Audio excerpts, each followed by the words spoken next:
because of the fact that measures such as fast mask wearing, social distancing, and use of sanitizers were never observed. Similarly important is the fact that education sector has joined aviation in the gradual but safe reopening process. While we continue to monitor the process, the need for constant reminders and engagement with communities, proprietors, parents, teachers, etc. cannot be overemphasized. Civil servants on all grade levels have been allowed to return to work for the first time today since March. This also calls for caution, vigilance, and effective preparation and leadership by the permanent secretaries and the CEOs of agencies of government. It is strongly advised that alternate days of attendance are worked out to avoid overcrowding in the various offices.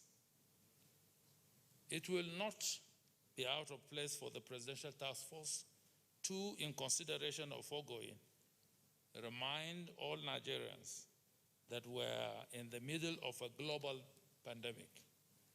The virus remains very virulent, deadly, and dangerous.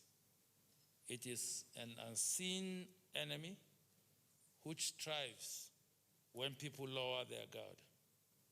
While we use this medium to join other voices of reason, to appeal to the youth to hearken to the invitation to dialogue, we also emphasize that non-compliance with the non-pharmaceutical initiatives are very risky adventures that must be avoided.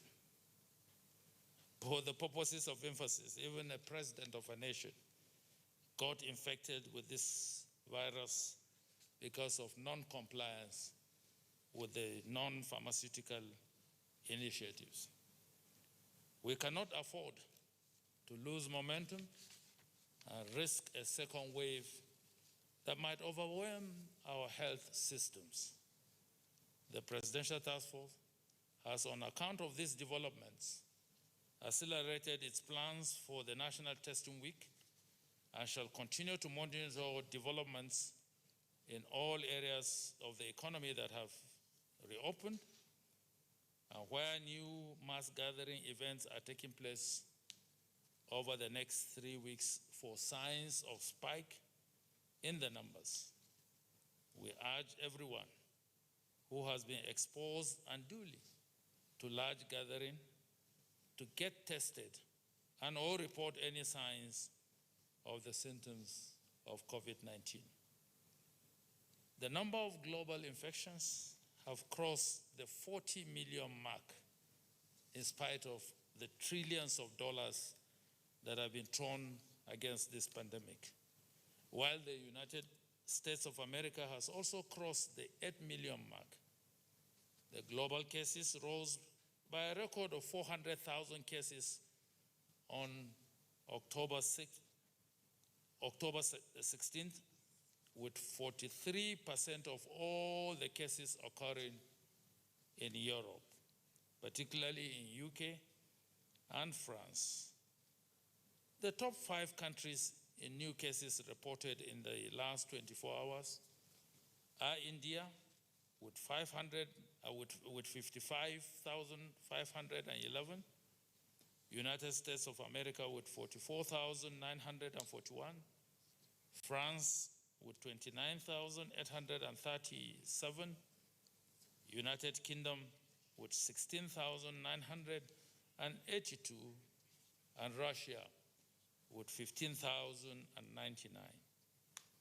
It is important to take precaution when planning to travel or receive travelers or visitors from these high-burden countries. I will now invite the Honorable Minister of State Health, followed by the representative of the DG, Nigerian Center for Disease Control, and the National Coordinator to update you on developments before we take your questions. Thank you for listening and have a good evening.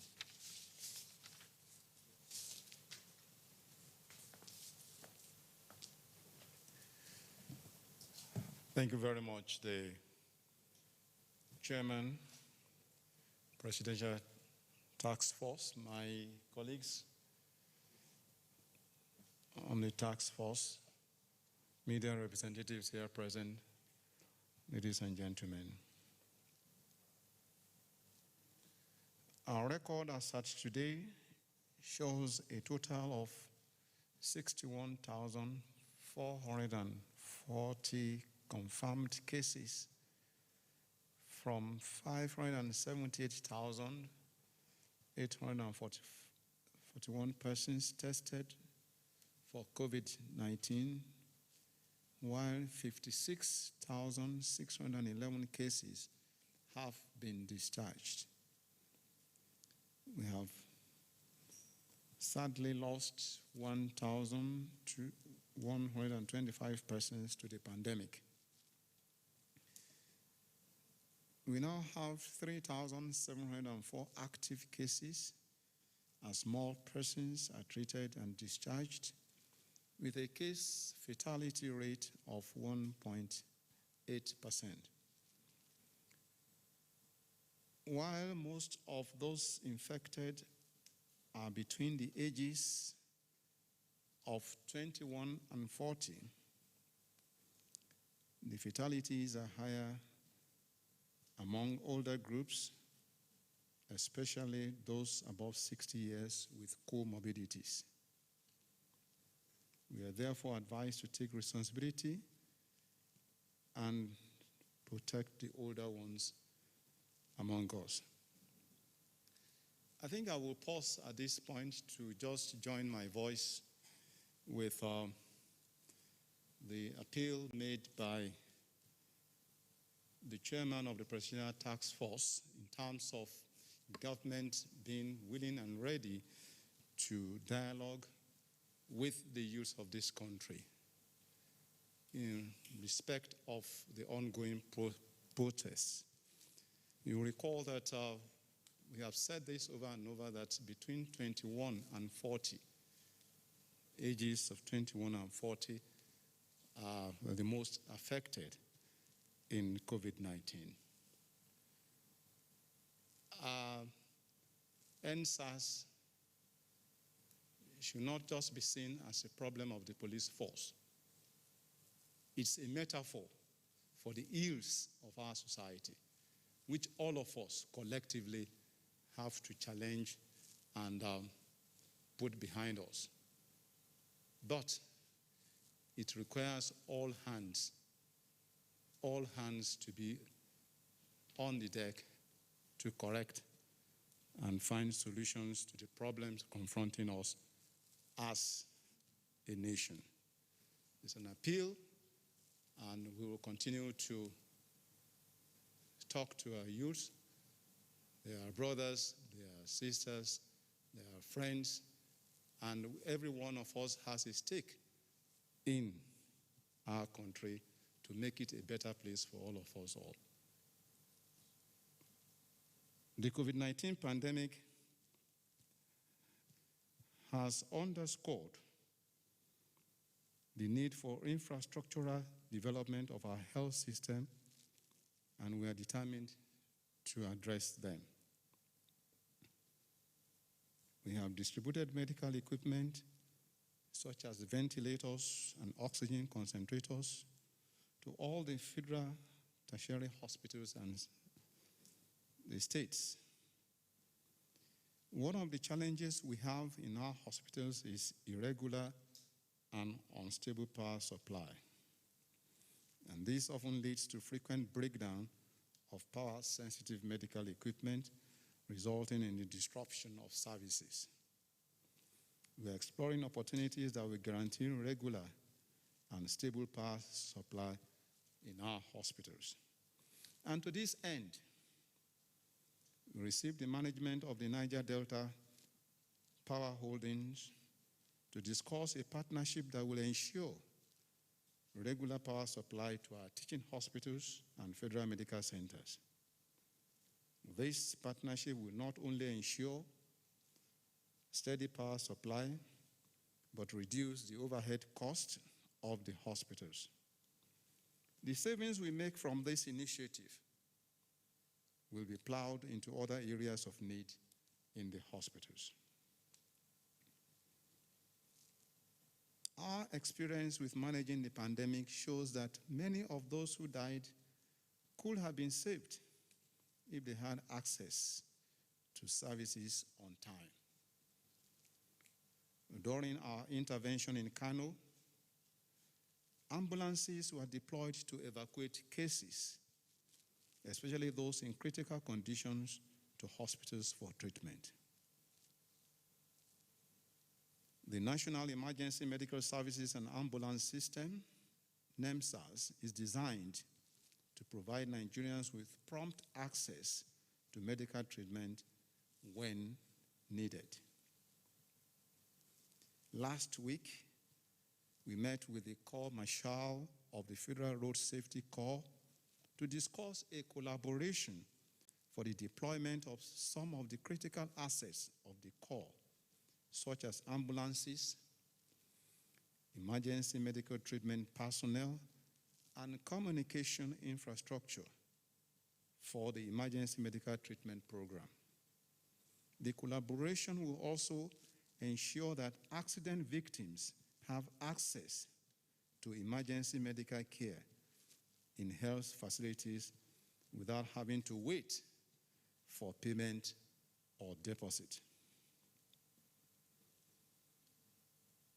I shall again remind all citizens of the risk of being in large gatherings. To reduce the risk of spread of COVID-19, members of the public are advised to adhere to the following measures.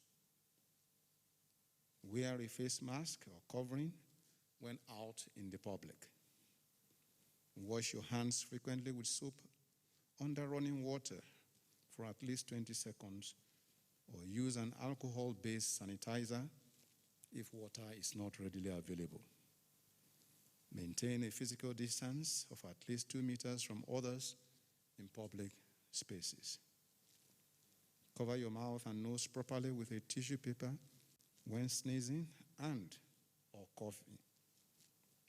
Dispose of the tissue properly immediately after use.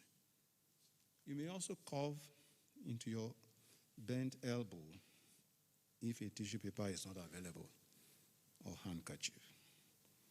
Avoid close contact with anyone showing symptoms of respiratory illness. Stay at home if you feel unwell until you recover. And do not mingle with others or congregate. And finally, avoid large gatherings of more than 50 persons and gatherings where physical distancing measures are not put in place. I thank you for listening.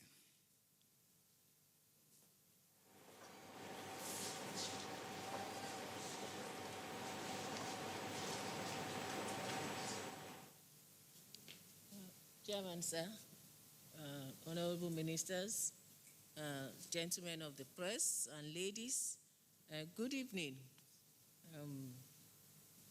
Well, I'm going to talk more on the safe reopening of the NYSC camp.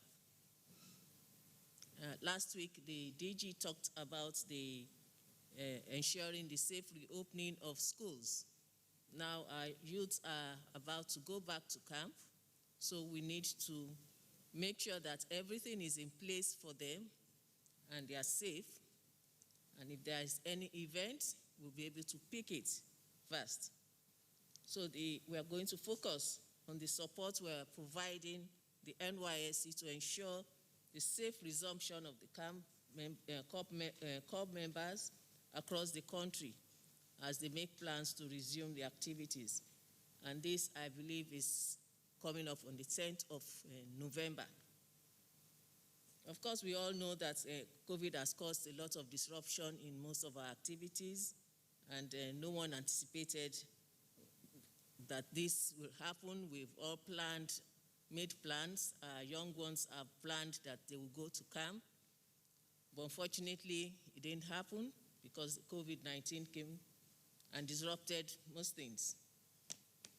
So we have been working with the Ministry of Youth and Sports through the NYSC to put in place and strengthen the infection prevention and control capacity of the NYSC camps. Beyond this, we are going to support the NYSC with authorities to ensure prompt identification of COVID cases for treatment. One of the key measures we have put in place is the use of rapid diagnosis tests for screening corps members as they come to camp. These RDTs are actually approved for use in specific settings by the WHO and will be beneficial for the prompt identification of COVID cases for treatment, given their high sensitivity and specificity. We have also a self-reporting form that NYSC, the corps members, will fill before they go to camp. The form will enable them to give their details ahead of their resumption, and this will give us a seamless process for sample collection. So every corps member must fill this form before resuming. It's online.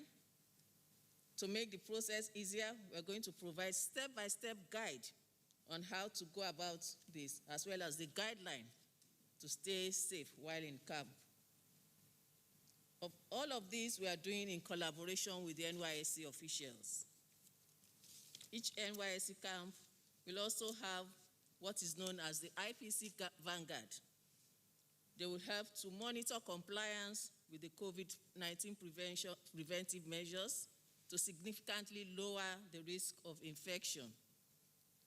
We'll also be using NYSC communication channels, including the NYSC radio stations, to amplify these efforts in each state, as well as to sensitize the public and the NYSC community on what is being done.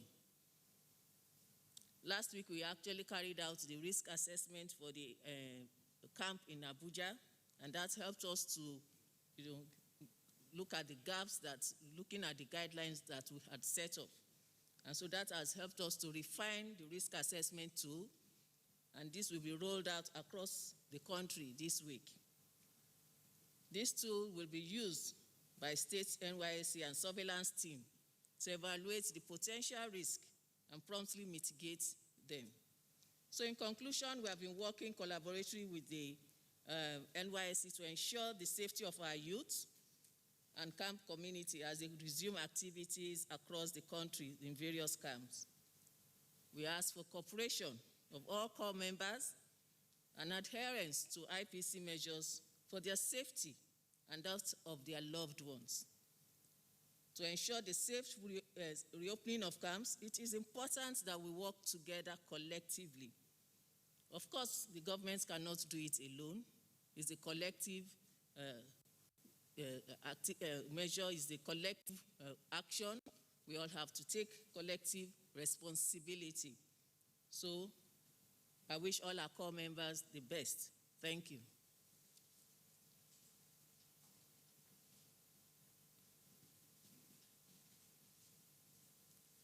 The chairman of the Presidential Task Force, honorable ministers, members of the PTF, gentlemen of the press, good evening. So today I'll be talking about some of the milestones achieved in the fight against COVID-19 since we started this activity back in March. Tomorrow will be 31 weeks since the PTF was inaugurated, and I think it's important for us to know that we have put in a significant amount of work, and we do have quite measurable output.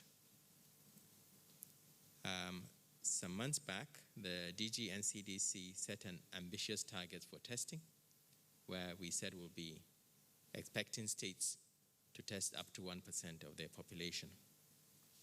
In 7 months, 2 states have now reached that target, the FCT and Lagos State. 3 states are halfway towards achieving the target of testing 1% of their population. These are Rivers, Plateau, and Gombe. And we will continue to urge these states and the others that are still far behind to please work towards catching up. The NCDC continues to ramp up testing capacity in all 36 states, while at the same time we try to continue to relax restrictions so that we can fully reopen our economy. Now, some of the noteworthy achievements that the PTF has had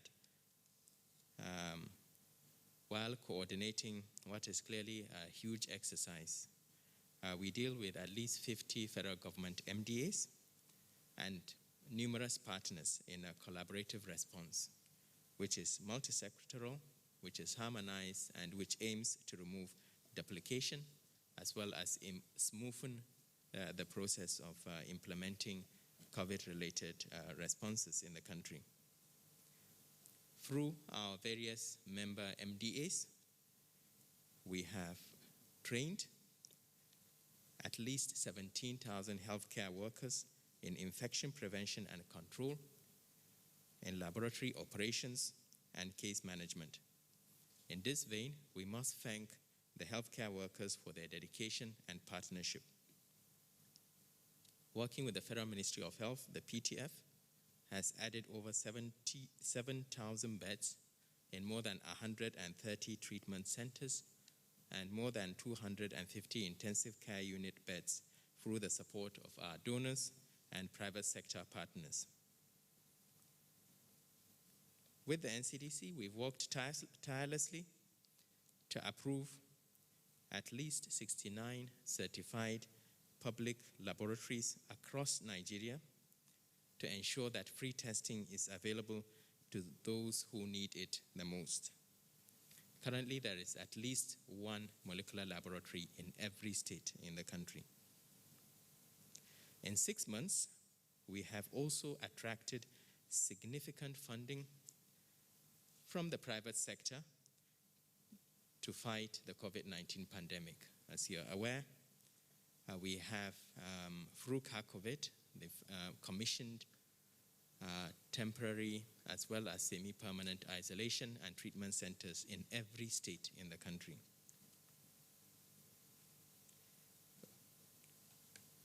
With the federal government, the PTF has led the provision of funding to the states. Every state in the country has had at least ₦1 billion towards the COVID-19 pandemic as a grant from the federal government.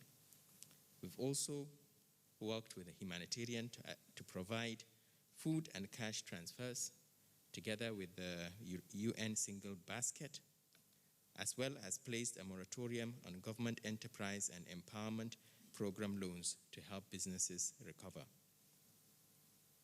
With our risk communication group, we have mobilized thousands of volunteers for risk communication and community engagement activities throughout the country, and we have a presence now in every single local government in the country. In line with our good governance and accountability mandate, all expenditures and allocations of funds from the federal government have been publicly available on our transparency dashboard and resource trackers on the PTF website, which is at statehouse.gov.ng/COVID-19. We have also provided additional information on donor contributions to the national response. There's no doubt that we have made strides. As a country, we should be proud of the response we have run for COVID-19. Not only have we started relaxing restrictions on international travel, we have reopened schools, but we are also starting to see the gradual recovery of businesses and the Nigerian economy as a whole. For this, we thank our partners. They are too numerous to mention, but we have, in terms of technical support, we cannot but mention CARCOVID, the UN, Single Basket, and their partners, including the EU, the US government, Bill and Melinda Gates Foundation, as well as the Clinton Health Access Initiative. We must also thank the state governors for their support, their ongoing cooperation and initiative, as well as other partners for supporting the PTF to fulfill its duty to the Nigerian people. To conclude, I'd like to briefly mention the issue of the 181 students and staff of a private boarding school in the Lekki area of Lagos that have tested positive for COVID-19. This brings to the fore the risk associated with relaxing some of our restrictions, which we are very much aware of and continue to monitor closely.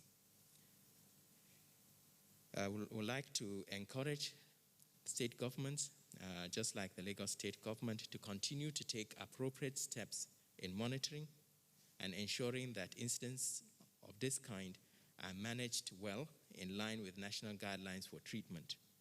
There's no doubt we must continue to remain vigilant as more schools reopen across the country.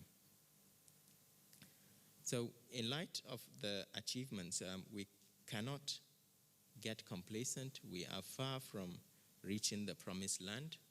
COVID-19 is still very much around with us. We know that we have lost more than 1,000 Nigerians to the virus, and we continue to mourn every one of them. With the case fatality rate in Nigeria standing at just below 2%, we know that we must continue to do more to prevent further losses.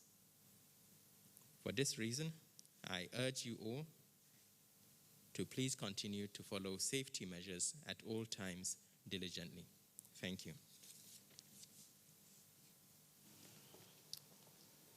Thank you, National Coordinator, and all previous speakers. The time has now arrived for us to take questions. I hope we are ready. So let's take the very first question.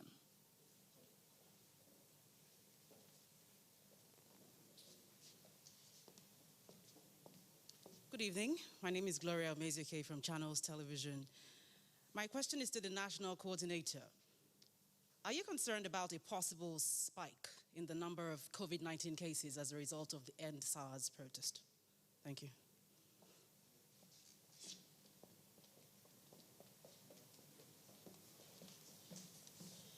The Chairman, National Coordinator, members of the PTF, my colleagues. My name is Amaka Udi. I report for Arise News. And my two questions are actually directed at the National Coordinator, Dr. Sani Aliyu.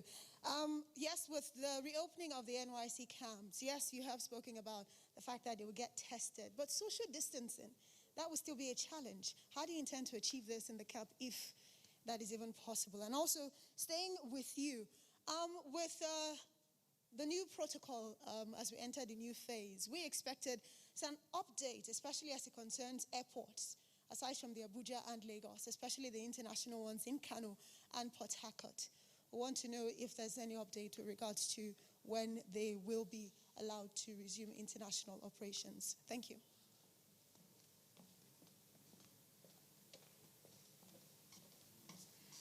Good evening, all. Rachel Abuja from the News Agency of Nigeria. My first question is for the coordinator. Sir, I would like to know if the country is well kitted to sustain free testing and treatment of COVID-19.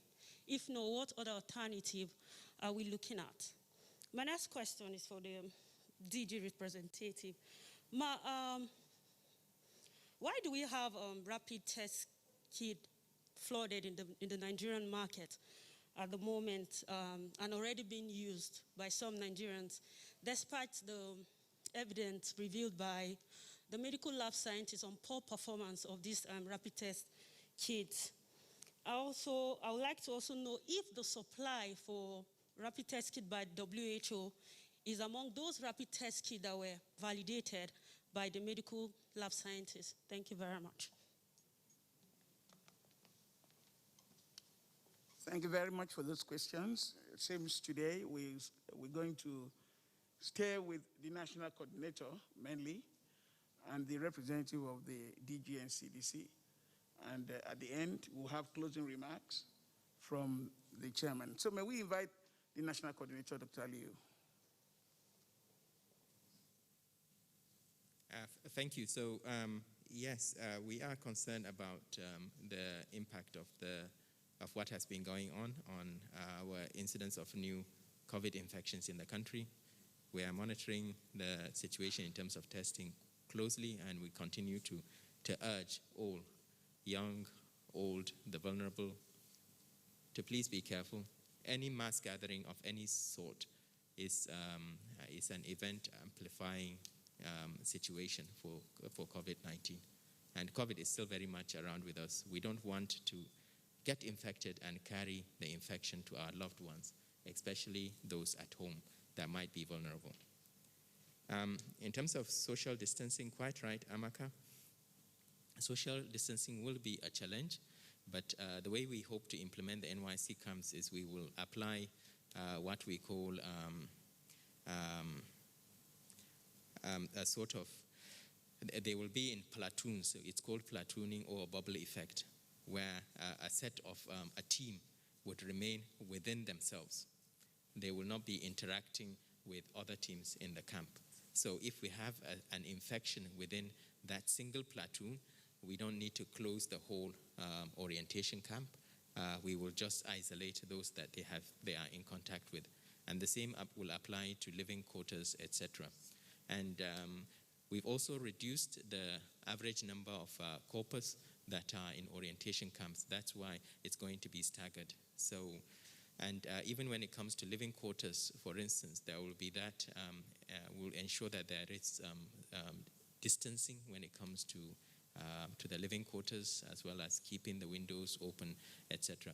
So it's not just physical distancing alone, it's actually all the other measures that will come into place, such as hand washing, such as the use of face masks, and in addition to that, the testing as well that will happen. With the testing, we're looking at having a two-step process. We will use the rapid antigen test as well as the PCR test on every NYSC member attending. The rapid antigen test result will be available within 15 minutes. So as you come into camp, you will be tested.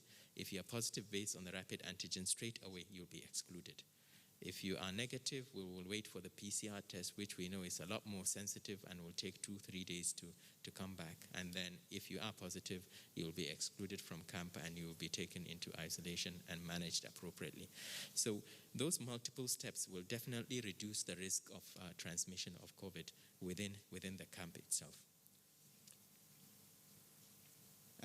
Update on airports, yes. So we have been working very hard to see how we can open up the remaining 3 airports. We've already got an arrangement with CARCOVID to help with some of the infrastructure as it relates to internet services in these airports, because that's really critical for the functioning of the travel portal itself, as well as the supply of IT equipment for the port health staff. We are also engaging more surge staff in these airports, but one of the real critical issues we are facing now is the issue of laboratory capacity in the 3 locations. We've been able to get, at least for Kano, we have a private laboratory that's just engaged with Kano State Government and will be able to provide testing for passengers coming through Kano. For Port Harcourt, there's one private lab that's currently in the process, but we will urge the Rivers State Government to please engage closely with private laboratories to see if we can open up private laboratories in Port Harcourt. Because really, this is going to be the main critical block when it comes to quickly opening the airports. We need to be able to, with certainty, say that we have enough capacity in Kano, Port Harcourt, and Enugu for testing in order for us to open the airports fully. But we'll continue to engage with the Ministry of Aviation as well as the relevant state governments. But again, I will urge the state governments to please help us support this process. The more private labs opened, the easier it will be for us to push the cost of the test as well down. If you have just one lab, it's more difficult for the negotiation between the state governments and the private labs. Rachel, you talked about how do we sustain free testing of COVID-19. Well, there's no doubt once COVID is over, and this is just my view, I really don't think it's possible to sustain all 36 molecular laboratories in the country. It will not be sustainable for a lot of the state governments. But while we still have a pandemic going on, it should be possible, working both within our own budget as well as the donations that come from our partners to make sure that there's enough in terms of test kits, supplies, etc. for COVID. And things are changing. I'm convinced that the 2 rapid tests that have been authorized by the WHO now, the rapid antigen test, will turn out to be very useful in the clinical setting. So in fact, what will probably happen is the molecular testing will at some stage become a second step confirmatory testing, and most of the testing in the health facilities will switch over to rapid antigen testing. The exercise we'll be doing with the NYSC will confirm how well these rapid antigen tests work versus PCR, and will give us the confidence to roll them out massively across all the health facilities in the country so that every accident and emergency has access real time to COVID-19 testing. And the results will be available within 15 minutes so that they can isolate patients as they come in and they will be able to manage them accordingly. Thank you.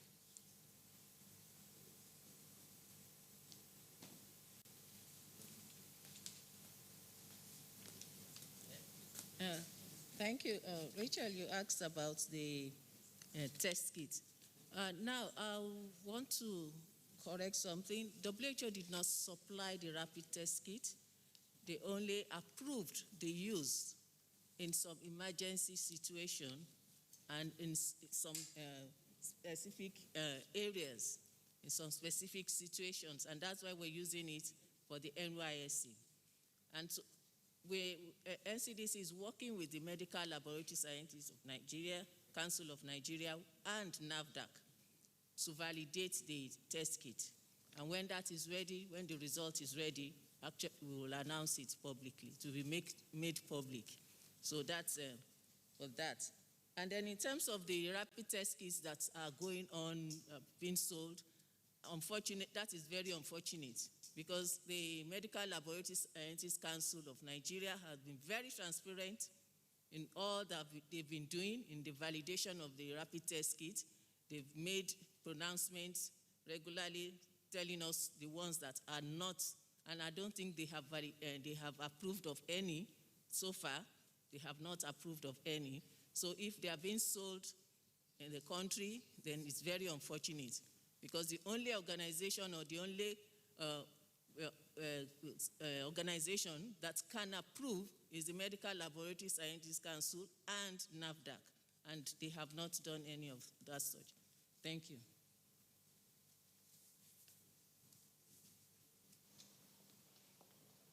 Well, we're coming to the closing of today's PTF briefing.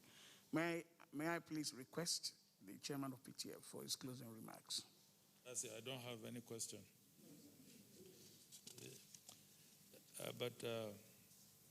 Gloria, truth be told, 2 weeks from today, if you get all the people that congregated at the Lekki Toll Plaza and run a test, you would establish for sure several infections.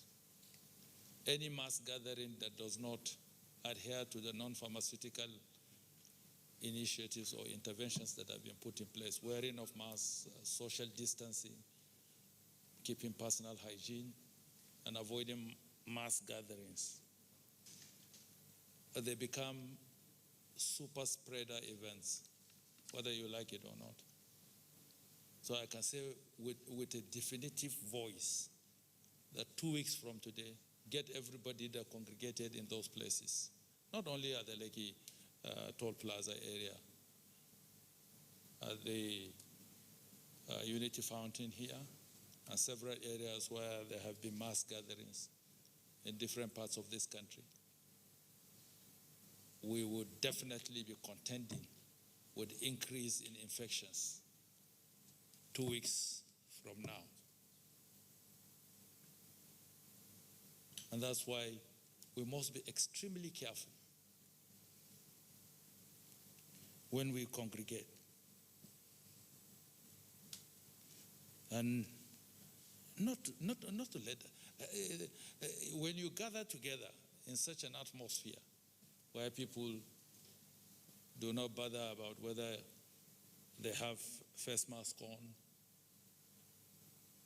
you are creating a potential opportunity for carrier vehicles that will convey this virus back to wherever they are going to. So each and every person that has attended and has not put up any form of protection for themselves and others, and they return back to their families, if they've caught the virus, it means that they are potential carriers who are headed to a particular destination.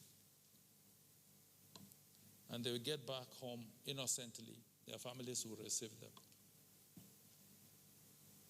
And that becomes a sport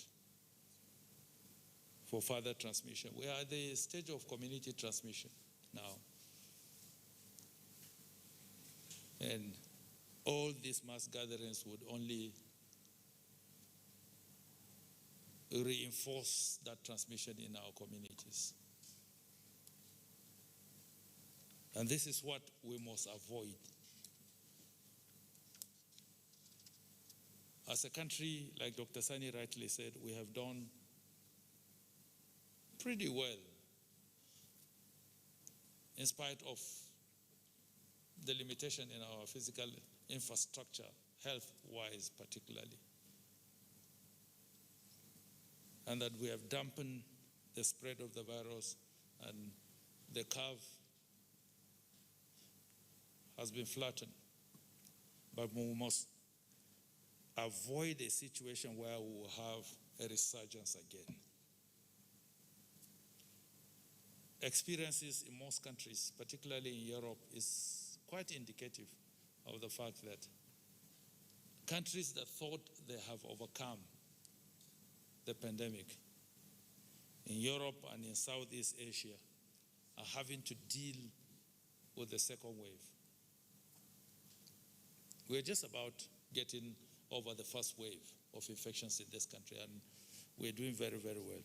So my appeal to people who are congregating with total disregard for the non-pharmaceutical interventions, for the sake of our loved ones, should desist from it. Because anytime you turn up at those mass protests or mass rallies, even the political rallies that we had, I've spoken about it here severally, that there were potential super spreader events. And I believe that if those states where we've had all these activities will go back 2 weeks or conduct very rigorous tests of all attendees, in the next 2 weeks, you will see a potential spike in the numbers that are recorded in those communities. You can see even a slight increase in our country, a mild slight increase on a daily basis now. Look at the number of sectors that we've opened up.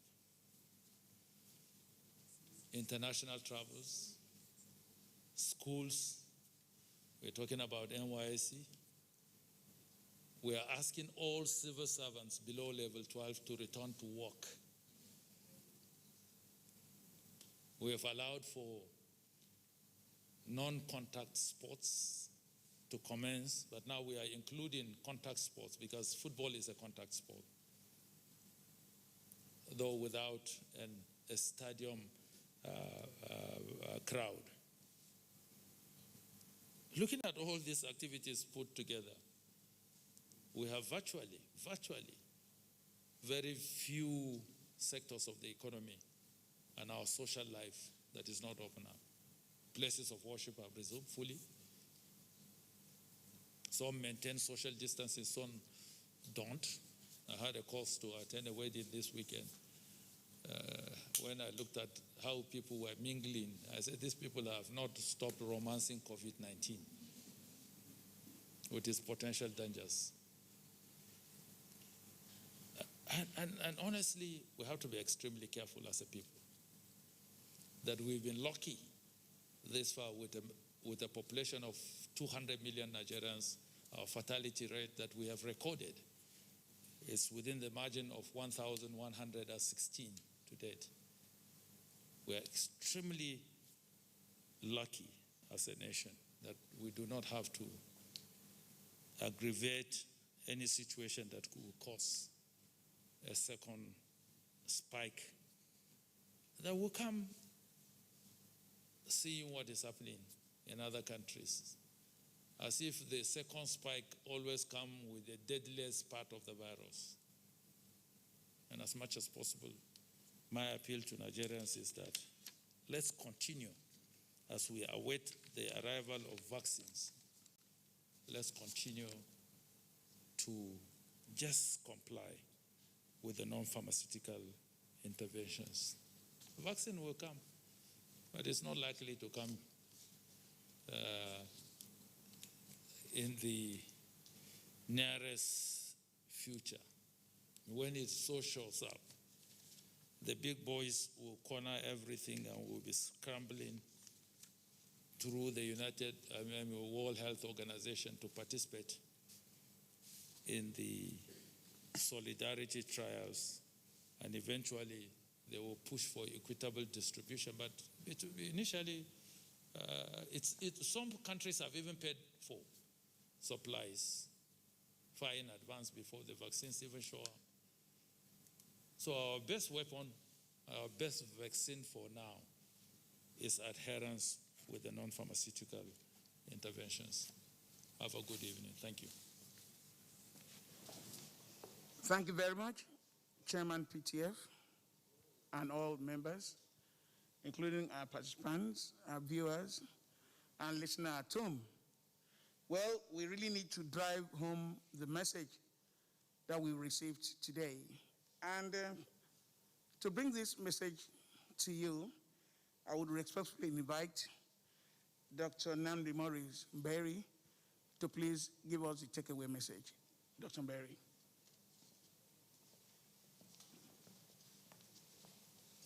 Mr. Chairman, sir, the honorable ministers here, and other members of the PTF, gentlemen of the press, ladies and gentlemen, we've virtually come to the end of today's briefing with the closing remarks from the chairman.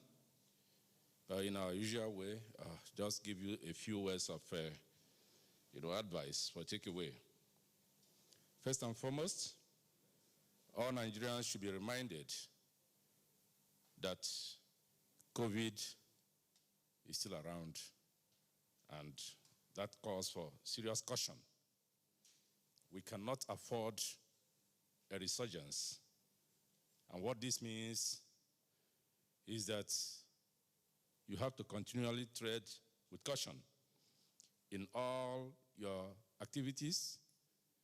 Avoid crowded places, avoid unguarded gatherings, and gatherings where the non-pharmaceutical initiatives are not recognized.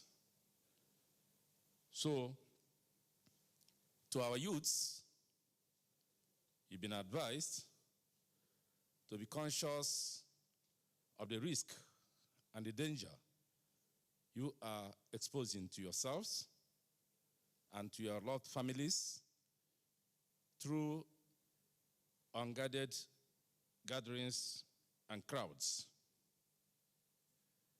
COVID is still around the corner, and we cannot afford a second wave. of the pandemic. So on that note, I want to thank everybody for listening today and continue to spread this goodwill message to our teeming youths to listen to the voice of wisdom and to be conscious of the kind of contacts they make on a daily basis. On that note, I want to thank everybody, particularly the chairman, for his concluding remarks that are very encouraging, and wish everybody a safe stay until we meet again on Thursday this week. God bless you, and God bless Nigeria. Thank you.